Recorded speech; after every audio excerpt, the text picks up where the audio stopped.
नमस्कार दोस्तों, मैं अभिषेक सुधीर मिश्रा आपको आपके अपने एग्जाम एएसएम चैनल पर स्वागत करता हूं।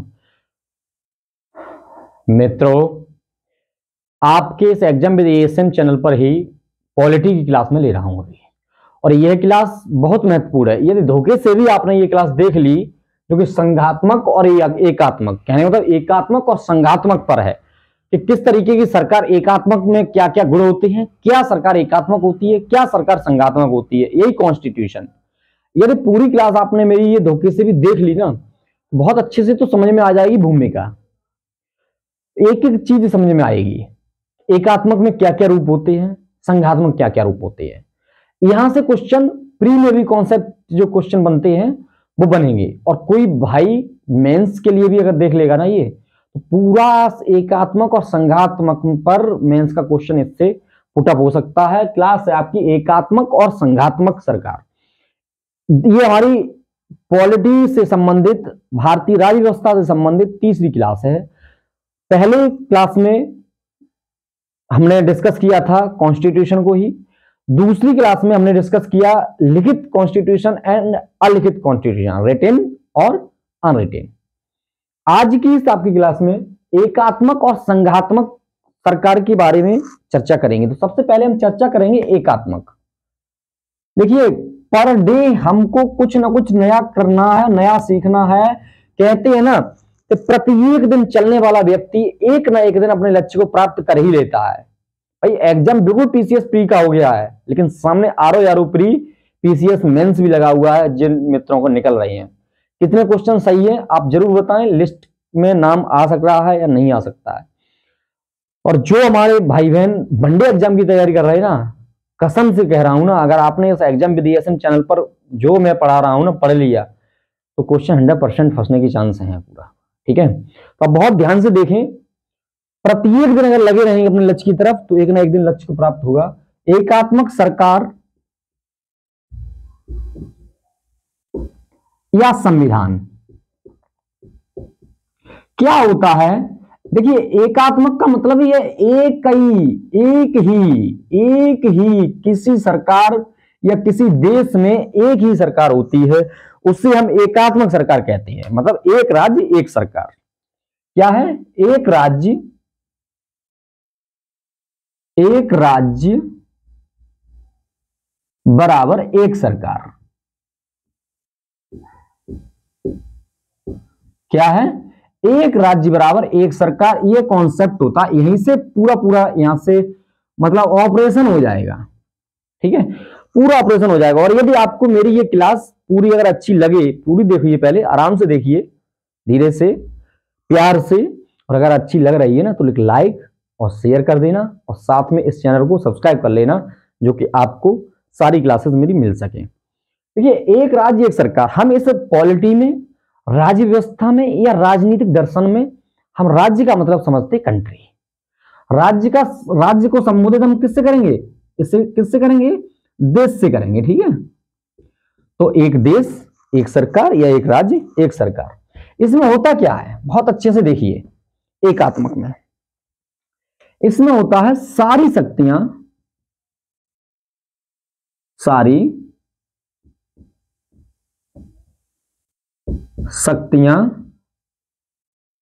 एक सरकार के पास होती हैं। मैं अभी इसको ऑपरेशन करूंगा।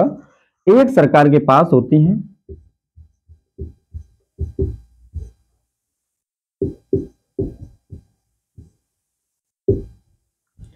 कैसे? सारी शक्तियां एक सरकार के पास होती हैं, मतलब जो पूरे देश की जो भी व्यवस्थाएं हैं सभी एक जगह होंगी। मतलब जैसे केंद्र है तो केंद्र के पास ही होगी। केंद्र अपने मुंह से, मतलब एक सरकार अपने मुंह से जो भी बात निकालेगी वही फॉलो पूरे देश में होगा, वही फॉलो राज्य में होगा, वही चीजें होंगी। ठीक है, कोई मना नहीं कर सकता है। तो एकात्मक सरकार में मतलब एक सभी शक्तियां एक सरकार के पास होती हैं। जैसे मान लीजिए अपने भारत में ही अगर एकात्मक सरकार होती और विभिन्नात्मक संघात्मक सरकार या संघ नहीं होती भारत में, राज्य का जैसे यूपी है, यूपी सरकार, बिहार सरकार, भोपाल सरकार, राजस्थान सरकार, ये अलग अलग सरकारें हैं। उसके ऊपर एक सुप्रीमेसी है केंद्र सरकार। मान लीजिए ये राज्य सरकार अगर नहीं होती और सुप्रीमेसी होती केंद्र सरकार की, तो वो जो कहे थी वही सब जगह लागू होता। तो एकात्मक सरकार में यही है। एक एग्जाम्पल दे रहा हूं मैं ब्रिटेन का। ब्रिटेन में क्या है, एकात्मक सरकार है, वहां जो भी उसने अपने मुंह से निकाल दिया वही पूरे देश में लागू होगा। ठीक है, तो ये हो गया। अब इसमें क्या होता है, नेक्स्ट पॉइंट क्या है, नीति निर्माण या कानून, है ना, नीति निर्माण या कानून कौन क्रियान्वयन करता है, भाई केंद्र सरकार ही क्रियान्वयन करेगी, है ना। एवं क्रियान्वयन एक ही सरकार के पास होती है। नीति निर्माण कानून का क्रियान्वयन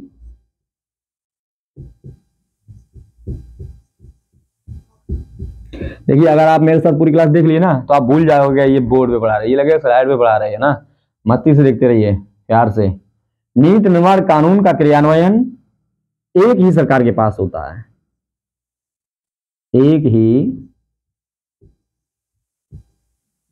सरकार के पास। ठीक है, नीति निर्माण, आप कमेंट करके ये जरूर हमें बता देना कि ये हमारा राइटिंग आपको समझ में आ रहा है या नहीं आ रहा है। ठीक है, कमेंट करके जरूर बता देना प्लीज।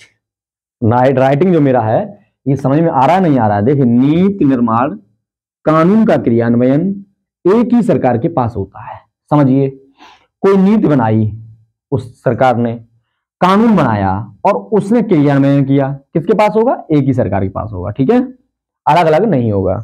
इसके फायदे भी होते हैं, मैं अभी बताऊंगा, आपको बने रहना मेरे साथ में, देखो मजा आएगा अभी। तो ये हुआ केंद्र और राज्यों। इसमें क्या होता है भाई, एक और होता है ना, केंद्र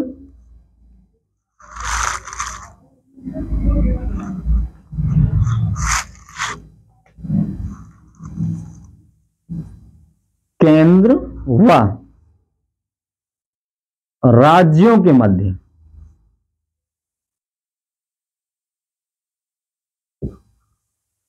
शक्तियों का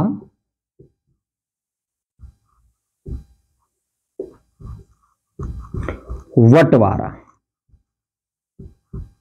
होता है, नहीं होता है, नहीं होता है ना, नहीं होता है।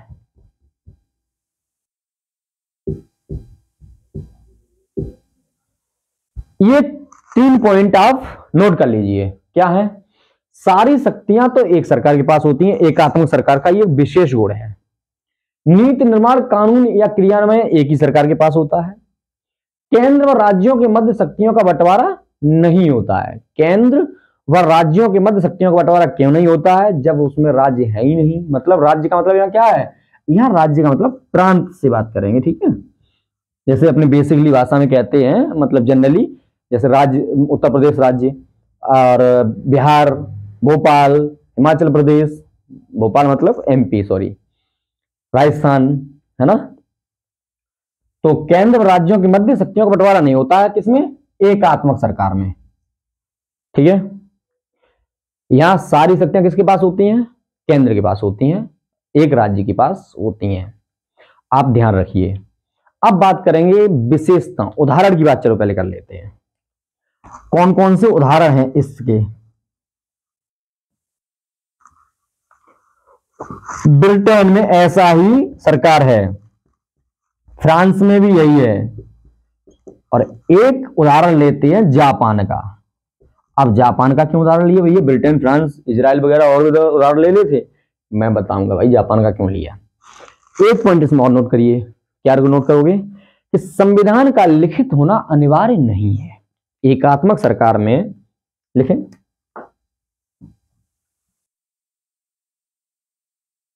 एकात्मक सरकार में संविधान, कॉन्स्टिट्यूशन, संविधान का लिखित होना अनिवार्य नहीं है, होना अनिवार्य नहीं है।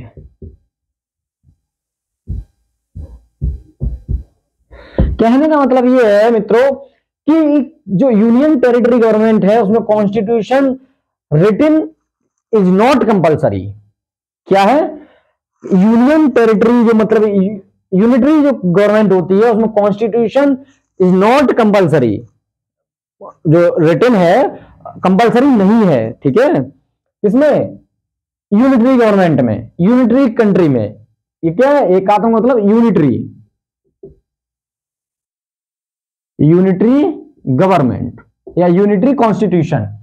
इसमें क्या, all powers is one state या one government, all power is have one government के पास होता है नीति निर्माण मतलब पॉलिसी, कानून क्रियान्वयन लागू करने की चीजें एक ही गवर्नमेंट के पास होती हैं।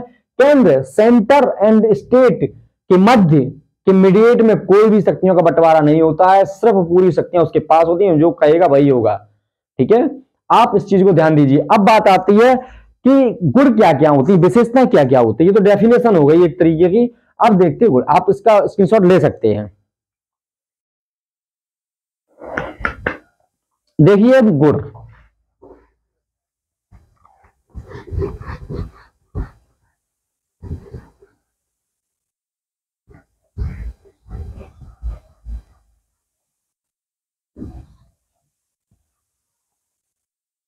हरी डालें विशेषताएं या लाभ।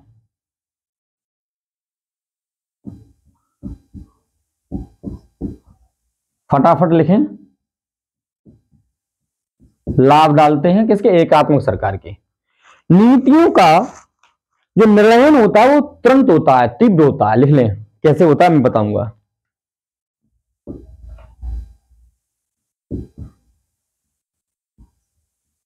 निर्णयन तीव्र होता है, मैं अभी बताऊंगा। लिख लें फटाफट ना, वीडियो बहुत लंबी जाएगी। नंबर पॉइंट, नीतियां जो होती हैं उनका निर्णय जो भी होता है वो बहुत तीव्र होता है। नेक्स्ट लिखिए, एक सरकार होने के साथ होने के कारण पूरे देश में समान नीतियां, एक सरकार होने के कारण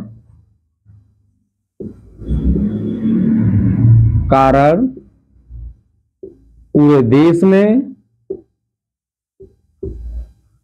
समान नीति लागू।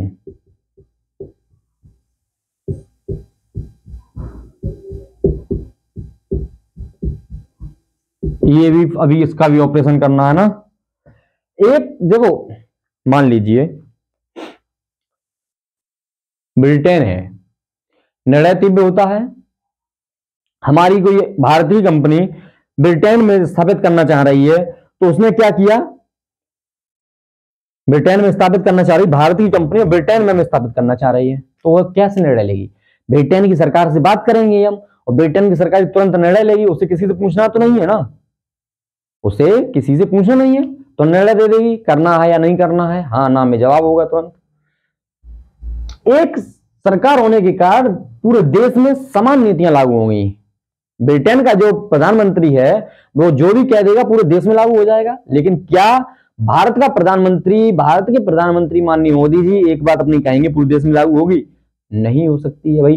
भारत हो सकता है कि पश्चिम बंगाल की हमारी ममता बनर्जी न माने, ममता बनर्जी दीदी जी जो हैं वो न माने और न नीति को लागू करें, तो डिस्कस निर्णय तीव्र नहीं हो सकता। मान लीजिए मोदी के मन में कोई कंपनी आई ब्रिटेन से हमारे यहाँ या अमेरिका से कोई कंपनी आई और लखनऊ में स्थापित करना चाह रही है, इसमें लखनऊ में वो कंपनी स्थापित होनी चाह रही है, और सबसे पहले उसका क्या होगा?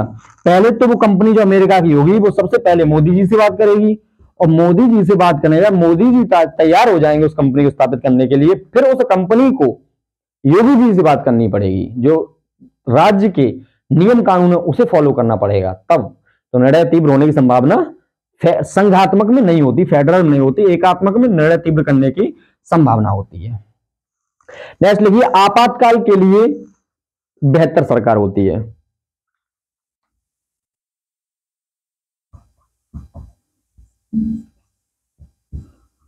आपातकाल के लिए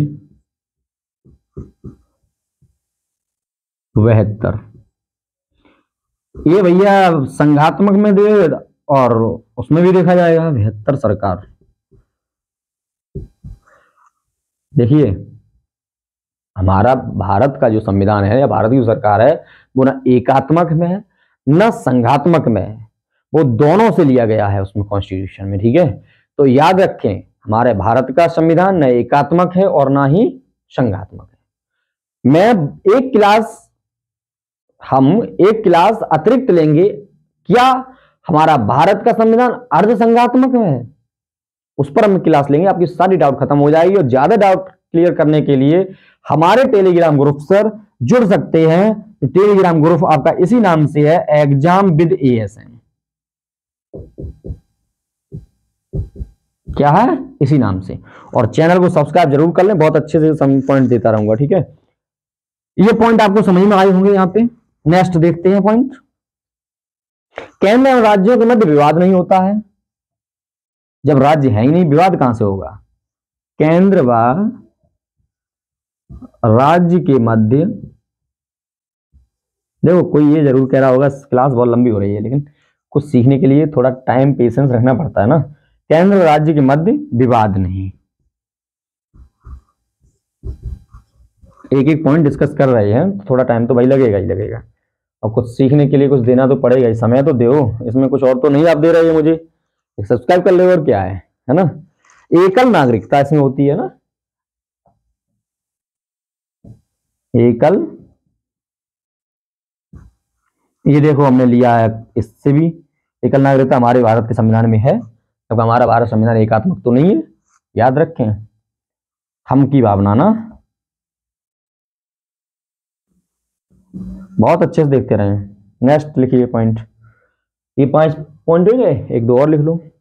क्षेत्रफल एवं जनसंख्या लिख लीजिए, मैं यहां नहीं लिखूंगा। क्या है, क्षेत्रफल एवं जनसंख्या छोटे क्षेत्रफल के लिए ये काफी है। एकात्मक जो सरकार होती है वो बहुत बड़े विस्तार क्षेत्रफल, जैसे भारत का क्षेत्रफल है, चीन का क्षेत्रफल है, ये सरकार बड़ी बड़ी जो कंट्री हैं इन पर लागू नहीं अच्छा से होगा, अच्छा शासन नहीं चल पाएगा।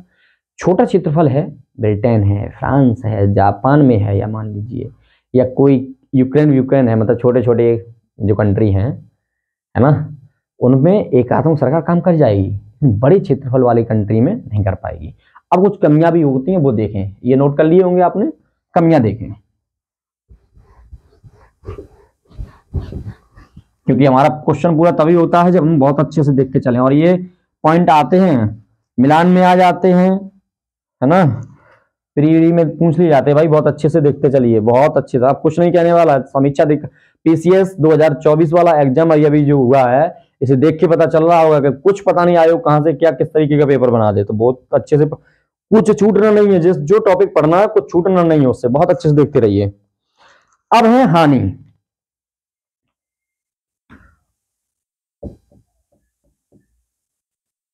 लिखो लिखो, उठाओ भाई लिखो। एक सरकार ज्यादा व्यापक नहीं होती है। कैसे नहीं होती मैं बताऊंगा, यहां लिखते हैं पॉइंट नंबर 1, एक सरकार ज्यादा व्यापक नहीं। कैसे, पूरे देश में प्रतिनिधित्व की कमी,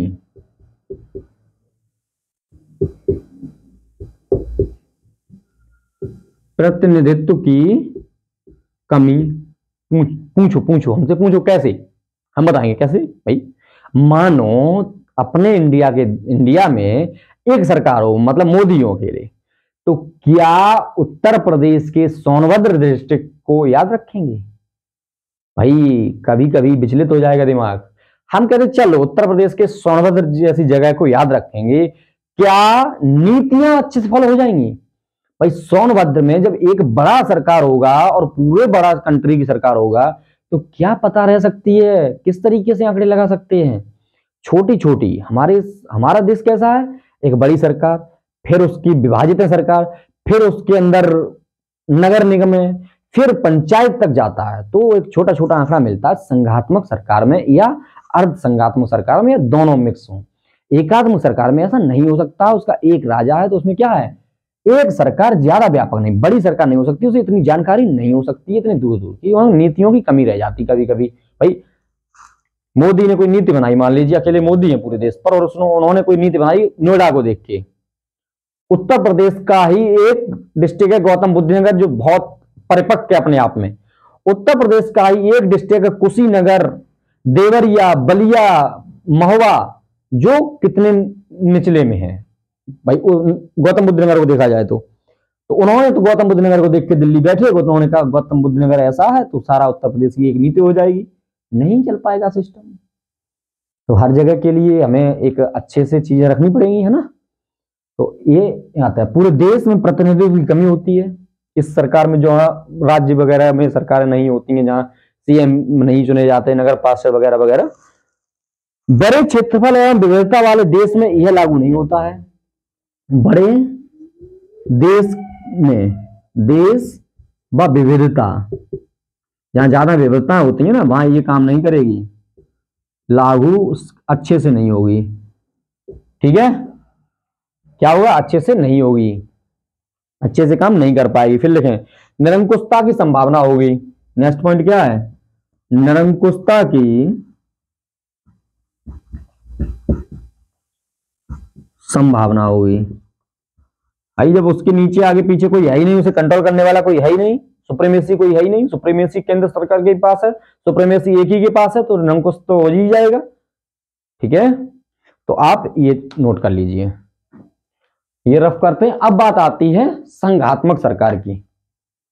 ठीक है,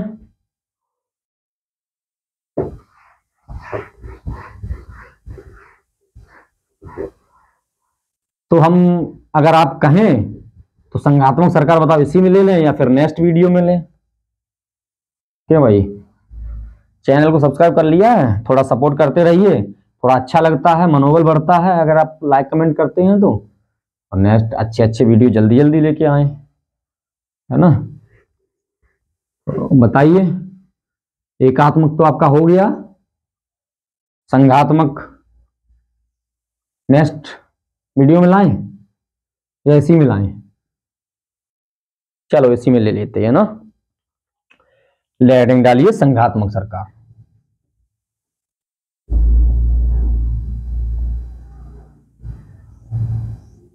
डालिए, लिखिए, इसमें द्वैध सरकार होती है। नंबर पॉइंट क्या लिखेंगे, द्वैध सरकार। द्वैध सरकार मतलब क्या है, दोहरी सरकार होती है।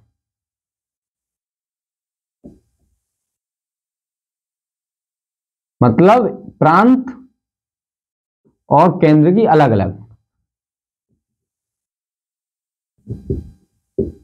प्रांत और केंद्र की अलग अलग नीतियों का निर्माण जो निर्णयन जो होता है बहुत धीरे होता है। एक दूसरे के साथ सहयोग की भावना भी रहती है इसमें। मतलब जैसे मोदी है, हमारे उत्तर प्रदेश सरकार योगी सरकार है, तो दोनों के सहयोग की भावना रहती है। लिखेंगे एक दूसरे के साथ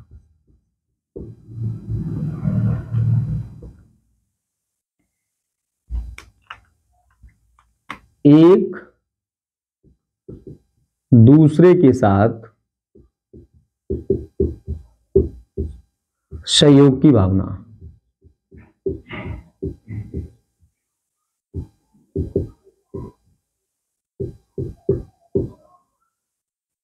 नेक्स्ट पॉइंट लिखिए, ये संघात्मक सरकार के गुण चल रहा है भाई। नेक्स्ट लिखिए, इसमें क्या होगा, केंद्र व राज्य के मध्य शक्तियों का बंटवारा, शक्तियों का बंटवारा होता है।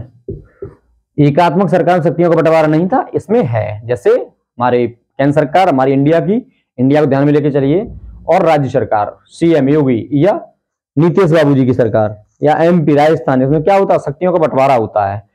जैसे समवर्ती सूची है ना, संघ सूची, और क्या सूची है तीसरी बताएंगे आप, कमेंट करके। और ये किस अनुच्छेद में, किस पार्ट्स में कॉन्स्टिट्यूशन में रखी गई है, ये भी कमेंट करके आप बताएंगे, ठीक है। तो शक्तियों का बंटवारा होता है। फिर है संविधान लिखित भी होता है इसमें संविधान लिखित ही होता है, संविधान लिखित होता है।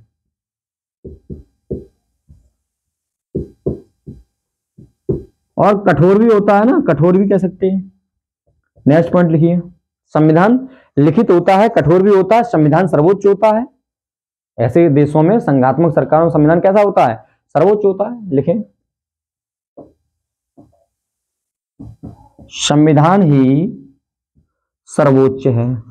यहां मोदी के मुंह की बात सर्वोच्च नहीं है भैया, सर्वोच्च है संविधान, संविधान ही सर्वोच्च होता है, ठीक है। फिर नेक्स्ट क्या है? नेक्स्ट है, इसमें दो सदन होते हैं, एक उच्च सदन, एक निम्न सदन। एक अपना पार्लियामेंट में दो सदन होते हैं, जैसे लोकसभा और राज्यसभा है ना, ये दो सदन है, उच्च व निम्न। एक केंद्र की बात रखिएगा तो एक राज्य से जाता है, निम्न सदन होता है।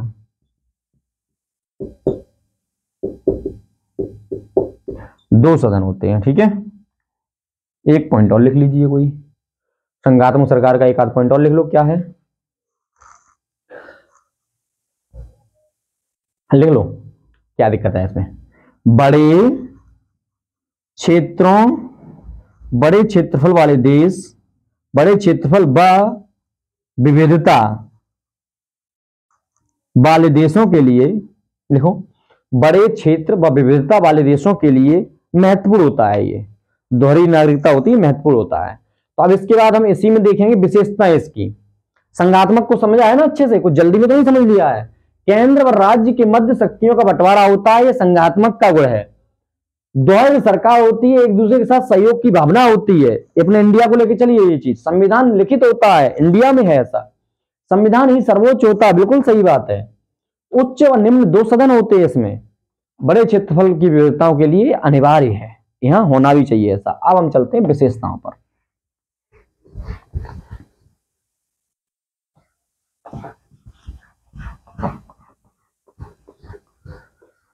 मंगल भवन मंगलिहारी, मजे से पढ़ो, अच्छे से एकदम, है ना, जबरदस्त पढ़ो।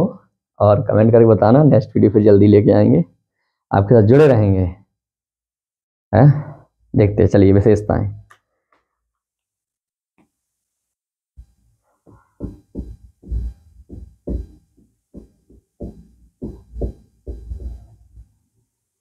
हेडिंग डालो गुड, और गुड में फर्स्ट डालिए, क्या होता है इसमें, विशेषता क्या है? बड़े देशों की सरकार कारगर है, बड़े बड़े देशों के लिए कारगर साबित है। लिखो, बड़े देशों में कारगर साबित है भैया, बड़े देशों में ये होना भी चाहिए। मैं बताऊंगा कैसे, अभी बताऊंगा, अभी डिस्कस करूंगा, ठीक है। अभी पहले लिख लें आप एक दो पॉइंट, है ना, मस्त मस्त बात करेंगे अभी ये। लिखें, ज्यादा व्यापक सरकार होती है तो अधिक प्रतिनिधित्व होता है। कैसे, अभी वो भी डिस्कस करूंगा, पहले लिख ले पॉइंट ये, ज्यादा व्यापक तो ज्यादा प्रतिनिधित्व, और ज्यादा विकास होगा तो प्रतिनिधित्व। लिख लो फिर यहां, तो ज्यादा विकास की संभावना। पॉलिटी ये मानो कि हम आपको भारतीय राज्य व्यवस्था निपुण कर देंगे। ये भाई भारतीय राज्य व्यवस्था, ये मानो क्या कहें, मेरा फेवरेट है ना। ऑप्शनल भी मेरा आईएएस में यही है, मस्त पढ़े, तमतौरी से पढ़ो, है ना। इसका तो घोल के पिला दूंगा, जैसे कहोगे बातों बातों में सिखा देंगे, सिर्फ आप कमेंट करके बता देना क्या चल रहा है, मस्त। क्षेत्रीय महत्वाकांक्षाएं पूरी होती हैं। लिखो, क्षेत्रीय महत्वाकांक्षाएं भी पूरी होती हैं।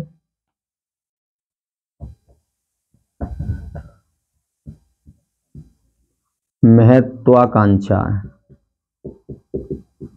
पूरी। देखो कैसे बड़े देशों में कारगर साबित होगा, ज्यादा व्यापक है, ज्यादा प्रतिनिधित्व तो ज्यादा विकास होगा। जैसे हमारा भारत की सरकार है, जगह जगह पर सीएम है, एक पीएम है, फिर सीएम है, सारे जो केंद्र शासित हैं उनमें एक अलग व्यवस्थाएं हैं। तो क्या होगा, ज्यादा प्रतिनिधित्व होगा, क्षेत्रीय जनताओं की आवाज ज्यादा अच्छे सुनी जाएगी, क्षेत्रीय जनता की आवाज सरकार तक पहुंचेगी और सरकार अच्छे से क्रियान्वयन करेगी, उनके हिसाब क्षेत्र की जनता के हिसाब से अच्छे से नीतियां लागू होंगी। तो हमने पॉइंट रखा है क्षेत्रीय महत्वाकांक्षाएं पूरी होंगी, जो क्षेत्र की जनता की महत्वाकांक्षा सरकार से वो पूरी होंगी, ये संभावना रहती है। क्षेत्र की सरकार के द्वारा क्षेत्रों के द्वारा नीतियां लागू होंगी। ठीक है, तो ये आप रख कर दें यहाँ पे। अब आते हैं कमी का।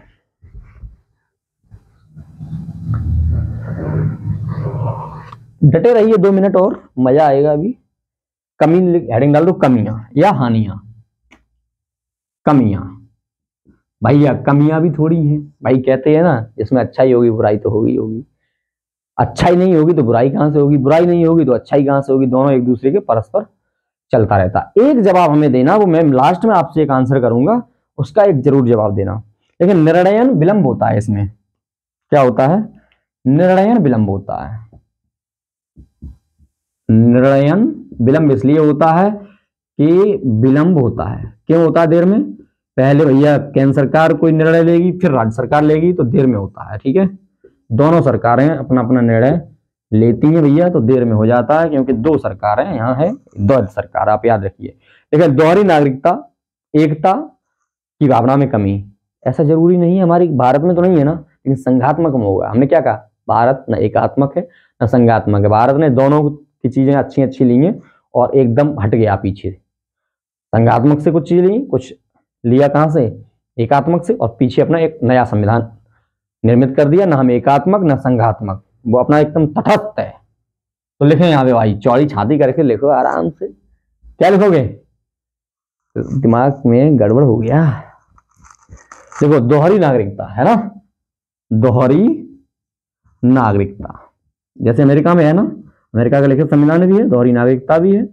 नागरिकता भावना में कमी है, किसकी, देश की भावना में लिख दो, चाहे हम की भावना में लिख दो, लेकिन भारत के लिए तो ऐसा नहीं है ना, लिखो।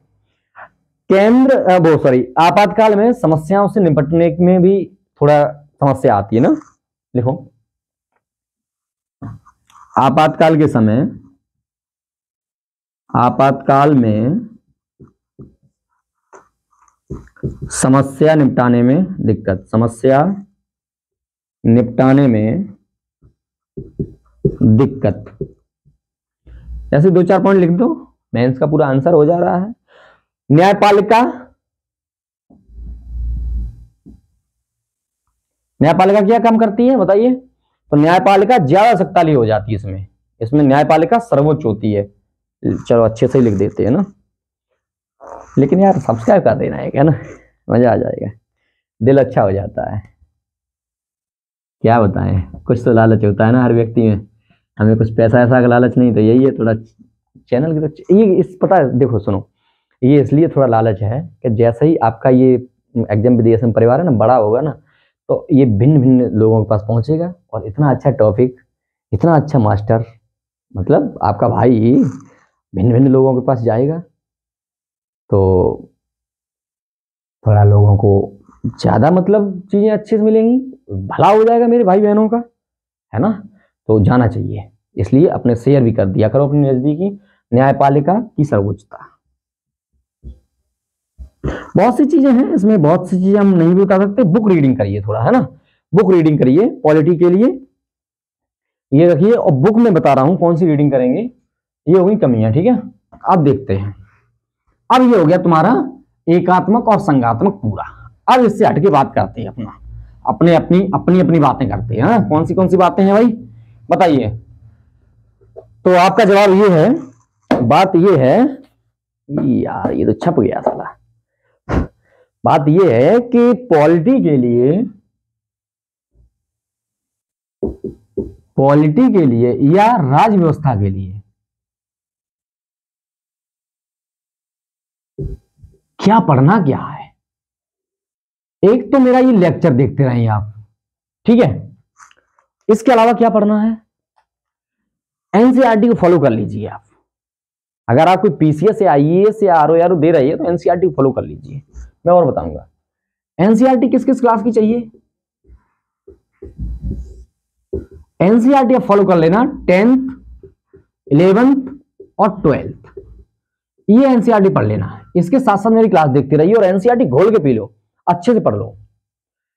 अगर और कुछ ज्यादा पढ़ने का मन हो, फैक्चुअल इंफॉर्मेशन परीक्षावाड़ी ले सकते हैं। देखो हम यहां कोई किसी का प्रमोशन नहीं कर रहे हैं, बता रहे हैं, ठीक है। परीक्षावाड़ी है, घटना चक्र है ना, इसके पीवाईक्यू लगाते रहिए। इसके बाद भी अगर तुम कुछ ना पढ़ो, ये सब विस्तार में थोड़ा पढ़ना चाहो तो लक्ष्मीकांत सर हैं, इनका बुक पढ़ो। ये तो हमने कई बार ये पढ़ी है भाई साहब, लक्ष्मीकांत। इतना मोटा बुक है, आपको दिखाएं, एक मिनट सा दो। देखो ये समझ लीजिए कितने बार, ये कई बार बुक्स पढ़ चुका हूं भाई साहब। थोड़ा सा हमने तो पॉलिटी से संबंधित काफी बुक्स पढ़ी हैं, आप एक भी दो पढ़ लो बस मजा आ जाएगा, है ना। क्योंकि मेरा आपको बताएं, इस अभिषेक भाई का आपका ऑप्शनल भी पॉलिटी है ना, पॉलिटिकल साइंस जैसे बोलते PSIR, ऑप्शनल भी आई इसमें। उसके बाद MA भी पॉलिटिकल साइंस से ही है ना। तो पॉलिटी को बहुत अच्छे से पढ़ा है। बस ये है कि आप मेरे साथ जुड़े रहिए। आप सभी को धन्यवाद। क्लास को पर डे देखते रहिए, शेयर करिए और एक लाइक जरूर करके जाइए, ठीक है। सभी मित्रों का धन्यवाद, बहुत बहुत आभार व्यक्त करता हूँ। नेक्स्ट क्लास के लिए वेटिंग।